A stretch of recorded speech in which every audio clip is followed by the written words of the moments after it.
Exercise can improve bladder and prostate health. Absolutely, absolutely. Especially the dick ups where you're actually squeezing and contracting your pelvic floor, you're holding it and then you're releasing it and then you're holding it again. I mean, that one move alone can really make a big difference, particularly in a younger person that's depleted, but older gentlemen, it takes a little longer because listen, the pelvic floor has been ignored for so long. You know, no one's really taught you to do these things. So now, you know, we're kind of filling in the blanks and going backwards. But when I'm talking about exercising and bringing blood flow to the D, we can actually do it one of two ways. You can jelq. So if you don't have access to a pump, can't afford a pump, there's a free version of it with jelqing. And really what you're doing when you're jelqing is you're taking and you are going to massage, you know, you're going to make like a circle with your finger and your thumb.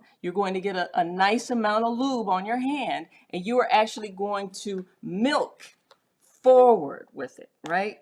You know, I'm making the face because I want you to know we're kind of squeezing and milking. So you're massaging and milking. And before you start jelqing, you actually want to warm the tissue up. So if you're not going to take a warm shower or a warm bath, take a warm towel, kind of place it in the genital area, you know, and let it sit there for about a minute or so to kind of warm the tissue up, kind of like when you're exercising or you're going through a rehab program, right?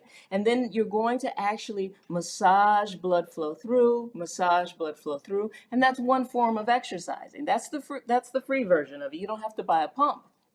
The other version of it is to actually invest in a penis pump, any kind. You know, I have ones that I recommend for my guys, but any kind will do. It doesn't have to be $100 pump. It could be a $10 pump, a $5 pump. And what the pump actually does is creates a fake erection. And what it's doing is it's putting your erectile tissue in a vacuum, and it is taking your blood flow and expanding those capillaries that haven't been expanded to that capacity in a while, right? So you may see some bruising, and of course you should ask your doctor if this is going to be right for you. Certainly if you have sickle cell or a bleeding disorder or you're on blood thinners, this may not be for you. But what it actually does then is it kind of retrains your erection to get stiff again. And it also helps you with something called angiogenesis. It helps you build more new blood vessels, and it helps regenerate the tissue.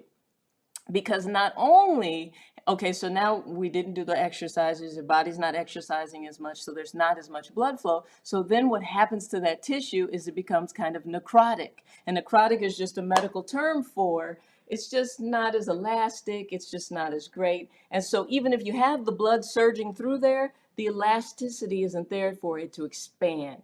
So what the pump does is help recondition and get you back in the game. So you can do that with jelqing, but honestly, you know, investing in a good quality pump is the best way to go. Now, I'm extremely frustrated with urologists who don't tell guys this enough. If you've had prostate surgery, if you have prostate trouble, if anything is going on with your prostate, one of the key ways, one of the first things that you have to do is pump. And you need to be pumping regularly, 4 to 5 times a week. You know, you put it in the chamber, you let it sit there, and you let it sit for some minutes. And then you release the vacuum, and then you do it again, and you do it 3 times. And this is one of the fundamental practices of penile rehabilitation. And it's fallen out of favor because they think that men don't want to get a pump and they're not going to do this and they're not going to do this. But honestly, that's where rehab should start. Ah, great. And then which pumps are good? Honestly, I put my favorite pumps below, and just know that if you use my links, I do get a small commission off of that. But I put those because those are actually the ones that my guys use. You know, I prefer a hydro pump that uses water called the Vaxaid. Now, some guys don't like that water. They feel like it's messy. They don't want to get in the bathtub. They're like, Doc, I don't like it. And so there's also the VacuErect.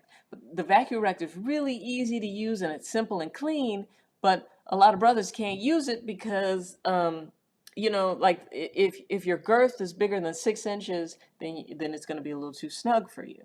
But honestly, any pump will work. Like the $20 pump on Amazon is better than none.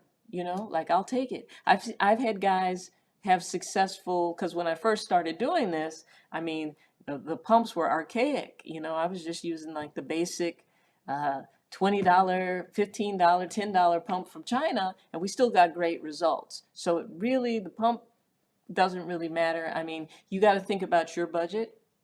You know, can you afford the Mercedes of pumps? And if so, you know, get the Vaxaid. You know, if you're a little more budget challenged, you're on a fixed income, you know, go to Amazon and look to see which one is the cheapest one you can get and how quickly you can get it, and that will work too. You know, so there's a variety of different ways that you do it. It's just all about being consistent and actually doing it and not hurting yourself. Because some of those pumps, if you buy them the wrong size, I had one guy in one of the intensives, he went ahead and got like a 9. You know, he said he thought he was 9 inches, but when he actually, you know, we actually measured it in the intensive, it was more like 5. So, you know, we can get delusional, get the wrong size, and then what happens is your testicles can go and then they just end up sucked up into the damn chamber just because we weren't honest about what the size really was, right? So how often should you pump? Now, different people will tell you different things on this. I err on the side of safety and say 4 to 5 times a week is my general recommendation for gentlemen on pumping. But you at least want to get 4 in there. At least want to get 4 in.